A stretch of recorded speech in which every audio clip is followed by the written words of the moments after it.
My spouse was unfaithful to me with my half-sibling and she became pregnant. However, after I requested a DNA test, she chose to end the pregnancy. It's the appropriate time for her traditionally minded parents to learn the truth. I'm 34 and I've been married to my wife, who is 29, for 2 years. Our marriage has been relatively normal. We first encountered each other at a work gathering years back. We were friends for a couple of years, and afterward we discovered we were developing deeper feelings and initiated dating. We were in a relationship for 3 years before I popped the question, making it close to 6 years we've been together at this point. During both our dating period and after getting married, there were no problems. She possesses beauty, intelligence, and is an excellent match for me. I have consistently strived to be a decent husband, and we've shared a joyful life together. Roughly half a year ago, my half-brother, Darren, who's 28, was let go from his job. Rather than seek another position, he opted to take some time to travel and discover himself. Darren has consistently been unpredictable and acts on impulse. It took considerable effort to persuade him to go to college and earn a degree. He consistently has unconventional notions that we must talk him out of, but being fired for being intoxicated during a work meeting is something serious. Despite his past, he decided to cease drinking, although I was concerned it would be another commitment he'd abandon prematurely. I attempted to provide encouragement for my father's happiness. My parents divorced when I was young, and my father married Darren's mother during my teen years. When he wanted to crash at my apartment for a few weeks to check out New York, I really didn't know how to refuse. I was doubtful and didn't really want to do it, but my folks put the pressure on and I felt I had no choice. After getting my wife's approval, I eventually gave in. He moved in 2 months ago and I set the ground rules, making it clear he couldn't bring anyone over. He could come and go whenever he wanted, but I said he needed to be quiet when we were sleeping. He surprisingly agreed to all of my demands. During the initial few days, he was out most of the night, and I'd see him return at some crazy hour like 7 in the morning when I was already up getting ready for work. Aside from that, he was a good guy, joined my wife and me for dinner, and even cooked for us on a few occasions. I was pleasantly shocked by all of this. This wasn't the Darren I knew from before. The second weekend he was staying with us, my wife and I had already scheduled a trip to Las Vegas. Since I had to work there, we instructed Darren to look after the apartment while we were gone. Everything was all set, but at the last minute my wife fell terribly ill on Thursday night and we were scheduled to depart the next morning. We were both very disappointed, but we hoped she'd feel better overnight. Sadly, her condition just worsened, and by the time we were scheduled to leave, she was too sick to go. I attempted to change my work plans and postpone the trip, but it was too late and I had to leave. Leaving her feeling so unwell was awful, but at least I knew Darren would be there just in case her health took a turn for the worse. He assured me he'd stay put and prepare her some home-cooked food. I in turn vowed to get back as early as I possibly could on Saturday, so I took off. When I consider it now, it's hard to believe I didn't anticipate what was about to happen. I traveled to Las Vegas all by myself and came back the following day and found my wife seemed to be doing better. I didn't give it a whole lot of thought, but after that weekend, I realized that Darren was staying home more often than before. He used to be gone every single day, yet he didn't leave for several days straight. I questioned him about whether everything was all right, and he just gave a little shoulder movement and told me he was attempting to save some cash. Initially, I didn't really focus on it, however. Other things began to grab my attention. One afternoon, I got back from work and my wife was already there. Apparently, she'd taken a half day off because she had a headache, and I guess she just didn't tell me. Another time, I got back from work earlier than usual and noticed Darren and my wife entering the house together. It turned out they had run into each other outside. It might have simply been happenstance, but I was getting a very uneasy feeling. I had never doubted my wife's faithfulness, and even though Darren was a generally disorganized person, I never imagined he could do anything so awful. However, I just couldn't get rid of the feeling that something wasn't right. I knew that I couldn't make any accusations until I had concrete evidence. I had absolutely no concrete evidence, plus it would unleash a wave of turmoil within my family, a situation I desperately wanted to avoid. Therefore, I took the easiest path. I directly asked Darren how long he intended to remain with us. I expressed that his presence had been enjoyable, yet maybe he ought to consider his future plans. Luckily, he grasped my subtle suggestion and replied that he'd be relocating within the week. My spouse was present during this discussion and she remained completely quiet. Not a single word escaped her lips. That bothered me. Regardless, Darren moved out and I actively tried to avoid letting my suspicions consume me. Instead, I concentrated on strengthening my marital bond. Once Darren left, things smoothed over and I almost began to think I was being overly suspicious, maybe imagining things. The idea that my wife might be capable of such a betrayal, after all the years she had been the ideal partner, made me ashamed. But then something unexpected occurred. Roughly a couple of weeks ago, we discovered my wife was expecting, 2 months along to be precise. You can probably anticipate where this story is leading. 2 months prior, Darren was still living with us and I felt utterly nauseated. Let me offer some background. I'm several years older than my wife. As I said before, I was eager to establish a home and begin my own family once I hit 30. When my wife and I began our relationship, I immediately knew she was the woman I wanted to marry. But she believed she was too young to have kids and wanted to postpone the decision for a few years. I agreed with her choice even though it wasn't what I secretly hoped for. We had agreed to postpone trying for children until she hit the big 30. Therefore, we always practice safe sex. My spouse can't use birth control pills since her system doesn't handle hormonal birth control well. She always emphasized we needed to be extra cautious, and so I always used a condom. Obviously, mishaps can occur, however, I couldn't get rid of the notion that something was amiss. The timing was simply too unsettling for me to process. She stated she wanted to keep the baby. My wife told me that even though this was unplanned, it was a positive development and we should be happy about it. I had wanted kids for a long time. Given other conditions, I would have been absolutely thrilled, but instead I was in absolute turmoil. I made an effort to appear joyful for my wife, but honestly, I don't think I've ever felt worse. I was completely lost. I couldn't discuss this with any of my buddies because I was worried about being judged, but I was unable to get rid of the negative thoughts and feelings. After around 7 days of living in complete anguish, I knew I couldn't continue on like this. I needed to talk to my wife. I understood this could potentially destroy our marriage. Furthermore, if I was mistaken, she might not forgive me. But I kept visualizing the worst possible outcome, and the thought that she was carrying my half-brother's baby made me sick. We went to our initial doctor's visit and underwent blood tests and other examinations, and all I felt was utter hopelessness. I couldn't handle it.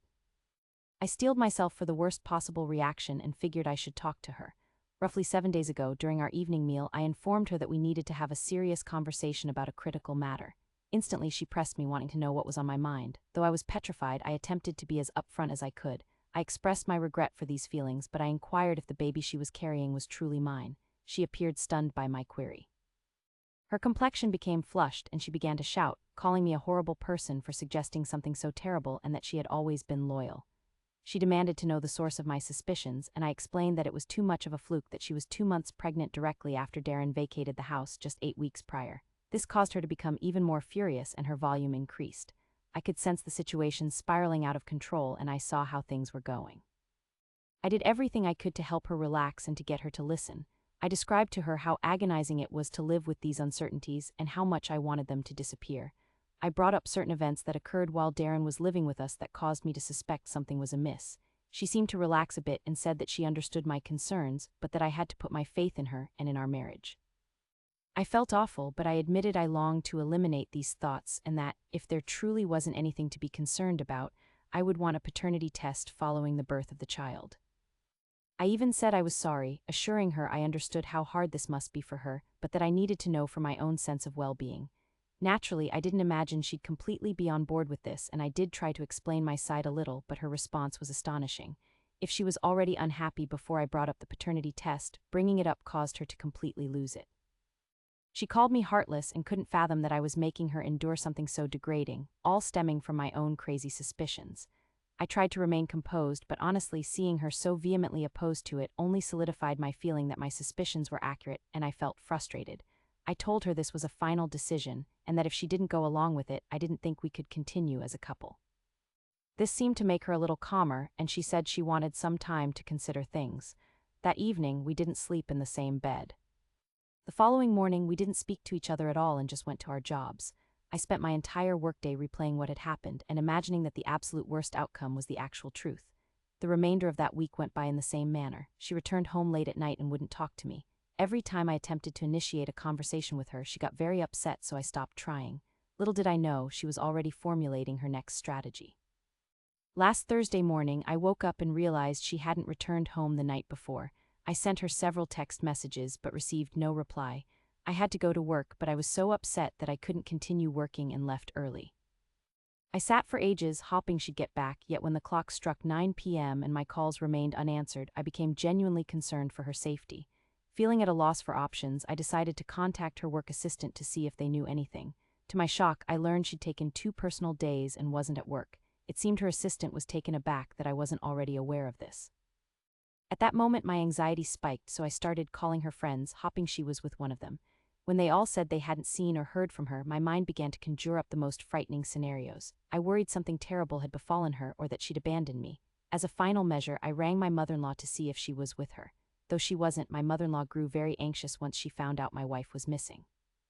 She promised to try reaching her and promised to call me back with any updates. We agreed to call 911 if she remained out of reach. The next 30 minutes were a complete whirlwind of panic for me, but then my phone rang and it was her. She told me she was okay and simply needed some time to think things through. She regretted involving her mother and causing undue stress. Her voice was perfectly composed, perhaps even a bit annoyed that I didn't seem concerned about my own stress. I tried to maintain my composure and inquired about her whereabouts and when she'd be back. She told me she'd be home the next morning, and then she ended the call. I went to sleep angry and incredibly distressed, even considering a temporary separation, but I wasn't sure what the outcome would be. The following morning she roused me and she appeared to be in a remarkably good mood. I inquired about her whereabouts the previous day and she responded that she had been dealing with a situation. What she revealed subsequently was far more astonishing than I could have conceived. Trust me, I'd spent ages considering every negative possibility. I pressed her for clarification and she said that my worries about this pregnancy were just silly and were hurting our relationship. Therefore, to salvage our marriage, she had an abortion. She looked directly at me and announced that now I had no grounds to question her faithfulness and that we could begin anew in our marriage. I was completely speechless. I just stared at her, asking if she was kidding, and she replied she was absolutely serious and hoped I could now chill out and stop these silly insecurities from affecting me. That was the last straw for me. After gazing at her for a few more moments, I got up and walked out. I feared I'd have some kind of breakdown if I remained in the same space as her. She started to follow me, but I warned her to keep her distance unless she wanted any problems. I think my demeanor must have been forceful enough to deter her. Stepping out of the building, I immediately contacted my attorney, and I informed him I was filing for divorce from my wife and needed him to initiate the proceedings without delay. I instructed him that we needed to ensure she didn't receive any of my finances, and I arranged a meeting for the following day. While I wasn't entirely certain how the process would unfold, I was confident in my course of action. I got in touch with Darren and inquired about his location. He responded that he was somewhere in Atlanta. I informed him that I was divorcing my spouse and requested that he quit delaying and simply confess their relationship. He remained quiet for a bit, then simply said he was sorry. That was sufficient for me. I realized there wasn't anything further that needed to be done. I checked into a hotel that evening and prepared myself mentally for the coming storm. The following day I awoke and immediately went to my attorney, providing him with all the specifics, the infidelity, the termination of the pregnancy, the whole situation. He essentially informed me that while obtaining an uncomplicated divorce without financial support for her was challenging, unless we both came to an agreement, because my wife had a successful career and was undoubtedly the one at fault here, we might stand a chance. Frankly, the money wasn't my concern. It was more about the principle of the matter. I was fed up with this woman. It astonished me how heartless she could be. It felt like I'd spent all this time with a complete stranger. The woman I'd wed wouldn't have acted like that, plus there was a possibility she might be carrying my child, and now we were left in the dark. After almost 6 years invested in this marriage, shifting my aspirations to align with hers and making every effort to be a good husband, this was my reward. I dialed her assistant and inquired if she was currently at the office, and she confirmed she was. I requested that she refrain from informing my wife that I'd called, and I fabricated a story explaining I was organizing a special surprise for her. Then I returned to the house and I managed to gather her belongings and pack them into 3 suitcases which I placed in the hallway. My next action was to contact a locksmith and replace our locks. I couldn't bear the thought of seeing her. I wanted her out of my house and I didn't want to have to face her ever again. That evening I went back to my hotel room because I wanted to be away from home when she returned. It was nearly 5 in the morning by the time I finished everything and I felt totally worn out, both physically and emotionally. Immediately upon arriving at the hotel, I collapsed onto the bed and quickly drifted off to sleep.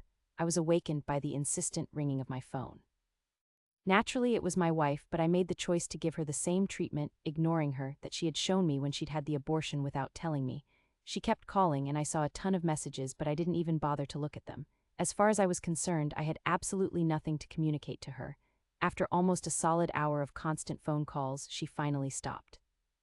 I assumed she'd given up, but then I got a text from Darren saying she had reached out to him to ask if I had spoken to him. He had told her that everything was over and that I knew everything. He sent another apology via text, but I didn't feel anything. I didn't reply and I started pondering what to do next. This next decision, that's where I feel like I may have crossed a line, but I was completely devastated and felt utterly shamed. I felt completely lost, and a significant thing to understand about my wife is that she originates from a very traditional Southern family. They adhere to specific customs, and they'd been consistently pushing her to start a family from the day we got married. Throughout all those years, I stood by her side at every family gathering, always advocating for us to take our time. I always kept it secret that the only reason we hadn't started a family was because she was the one wanting to postpone it. I understood that if her family discovered that she had been unfaithful and had terminated a pregnancy, it wouldn't be easy for her. Therefore, I made the choice to be cruel for the first time. I phoned my mother-in-law, explained everything very calmly, and informed her that I was divorcing her daughter because she'd betrayed my confidence. She sounded stunned and didn't seem to believe me. I explained that Darren had already confessed to the infidelity, and regarding the abortion, I could show her the positive pregnancy test and the medical records from our initial appointment. The rest she'd need to have her daughter explain.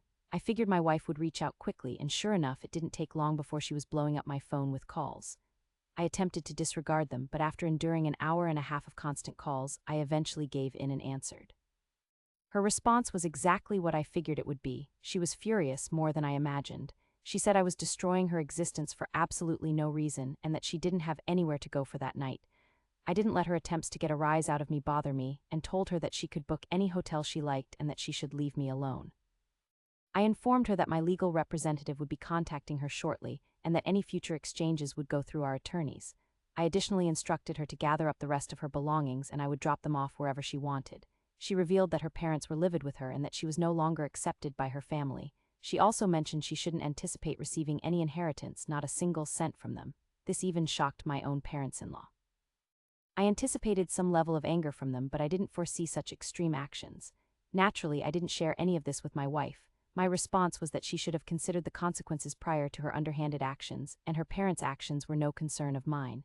She accused me of being childish and cruel, and that I shouldn't have drawn her parents into our marital problems, and now her life was destroyed and she was all alone. I responded that her opinion held no weight with me, and I ended the call. She immediately started sending me countless messages, hurling insults and threatening to take every dime I owned and make me suffer. My father-in-law also called me. He stated he was embarrassed by his daughter's behavior and expressed his apologies for her actions. He explained that they were weary of her getting away with things and hoped this would serve as a learning experience for her. He requested the gynecologist's reports, which I provided without hesitation. Several hours have elapsed since then, and my wife is still sending me messages. I'm debating whether to block her, yet there's that irritating inner voice whispering that I overreacted and should have kept things private. I don't feel bad about throwing her out of my place, and I'm absolutely certain about the divorce, but I realize how tough it must be for her now that she's estranged from her family. Did I cross the line by informing my in-laws about my wife's infidelity and the termination of the pregnancy? I want to express my gratitude to everyone who backed my actions and the ones who shared their personal experiences. Your support really helped alleviate some of the loneliness I was experiencing, and it also confirmed for me that my response was reasonable. Navigating the divorce process has been challenging, to say the least. She's refusing to work with me and is demanding alimony. We've been attempting to reach an amicable agreement, hoping to stay out of court, since we all understand how messy divorces can become. However, it seems she's taking this personally and doesn't seem to be concerned with the practical implications. I'm incredibly grateful that I had the wherewithal to remove her from the apartment before she could get her hands on those ultrasound records and pregnancy test. They're safely in my possession now. I've talked to Darren about everything. Despite my anger towards him, he's told me he'll help and even testify if I need him to. He's also cut off all communication with my wife and blocked her on all of his accounts. He has said he's sorry for what he did, but his apology doesn't mean anything to me. I'm relieved he's not compounding his blunder unlike her. I just had to know, so I pried for the specifics of the whole thing. He confessed it began the weekend I was in Vegas and persisted while he was still living there. It seems they kept meeting up after he relocated. He said he wasn't aware of either her pregnancy or that she had an abortion. Even though I'm furious with him, I need him to behave appropriately, just in case things escalate. I'm also aware the only reason he's so sensitive to what I need is because he's been dependent on my dad financially since his money ran out. My father has set things up so that he will cut him off, and it will be permanent if he worsens the situation in any way. My dad has made it plain that the only reason he hasn't already cut him off is that we might require him if the divorce proceedings become messy. I'm doing my best to restrain myself from exploding at him, which hasn't been simple at all. The only other good thing at the moment is that I've moved into my own place. I have no idea where she is, and honestly, I really couldn't care less. I'm thankful I've owned this apartment for a much longer time than I was married to her, so I doubt I'll lose it. That's it for now. I'm getting ready for this divorce to get really nasty. It's not like I have a choice anyway. I'll try to let you know what's happening once things aren't so chaotic. Update 2, the divorce is final. It's been approximately half a year since I last said anything, and I've been completely consumed by everything that's happened since. Things have moved forward regarding the divorce since my last update. Initially, my wife remained challenging, but after several preliminary legal proceedings, testimonies, and reconciliation meetings, it became evident that pursuing a trial would result in an unfavorable outcome for her. Darren testified under oath, and we already possessed proof of her pregnancy. Our attorney backed up everything that we stated. The sworn testimonies were especially revealing. My wife had to respond to some difficult inquiries. Her actions and the contradictions in her account harmed her. Darren's testimony confirmed our suspicions, and even though his apology didn't mean anything to me, it was a key piece of evidence. Plus, foolishly, they took some photos in private settings during the affair which Darren had saved on his phone. It was impossible to dispute the truth. Once the testimonies were complete, we proceeded with the conciliation conferences. These meetings were uncomfortable, but my wife's attorneys appeared to understand that fighting for spousal support would be pointless, considering her substantial income and the irrefutable evidence of her unfaithfulness. It was clear that her requests for financial support wouldn't stand up in court. We were open to resolving things peacefully, but I refused to allow myself to be exploited. Eventually, my wife conceded. She decided to give up any claim for alimony payments. The agreement also stipulated that she wouldn't get any of my possessions beyond what we had previously agreed upon, which was equitable considering her involvement during our marriage. I'm so glad we settled everything and there wasn't a pointless court battle that would have just wrecked me physically and financially. She'll get her personal things, and the stuff we own together has been split evenly. This settlement means we can both finally close this chapter without any further issues.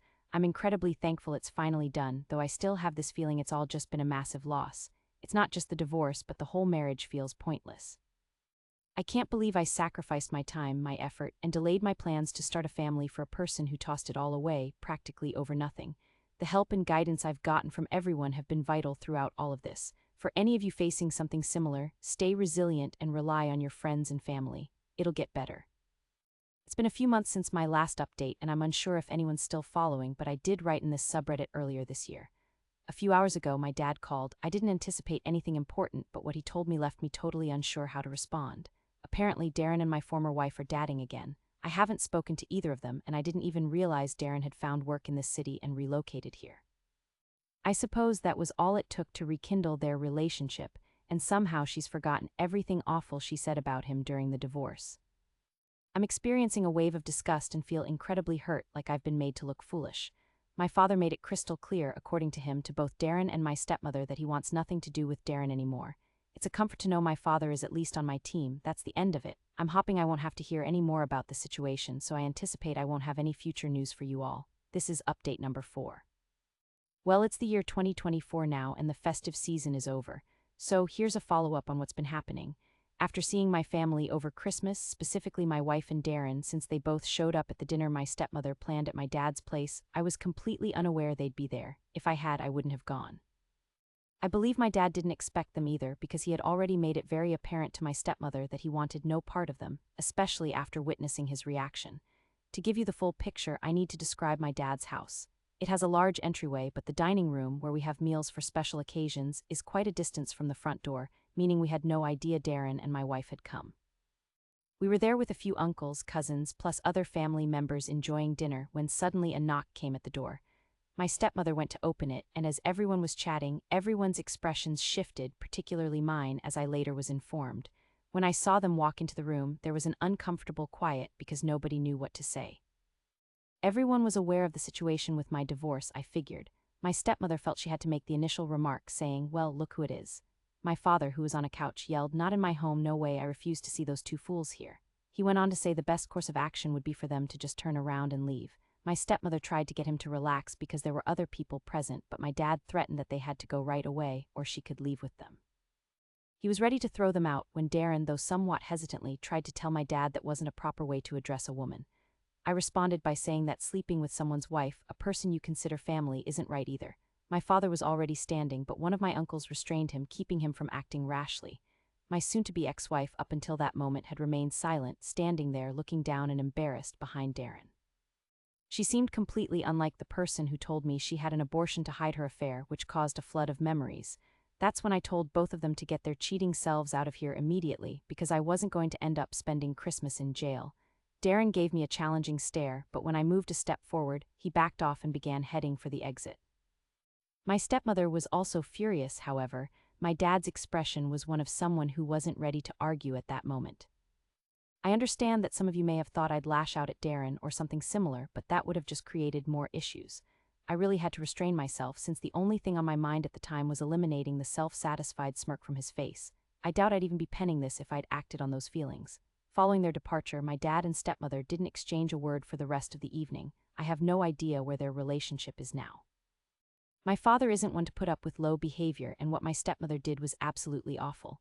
However, the next day when we spoke alone, he revealed that he'd severed all ties with Darren following the divorce and that Darren no longer got any financial support. As I understand it, he'd only provided Darren with some money during the divorce process in order for him to give testimony in my favor, but after that, Darren was cut off. In all honesty, I can't begin to express how amazing a father he is to me.